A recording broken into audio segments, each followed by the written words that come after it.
দুটো সোজা তিনটে উল্টো। কে কে তুমি?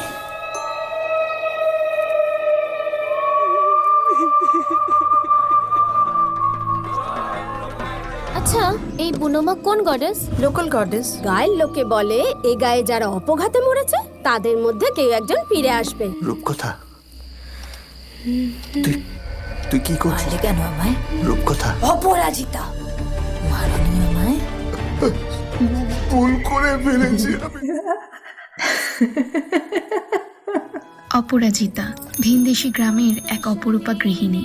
তার জীবন ছিল স্বামী ও সংসারকে কেন্দ্র করে। দিনগুলো ছিল ভালোবাসা ও যত্নে পরিপূর্ণ। তার এই নিখুঁত জীবন আস্তে আস্তে বদলে গেল যখন সে এক কন্যা সন্তানের জন্ম দিল। অস্বীকার করা হলো তার নবজাতক কন্যাকে।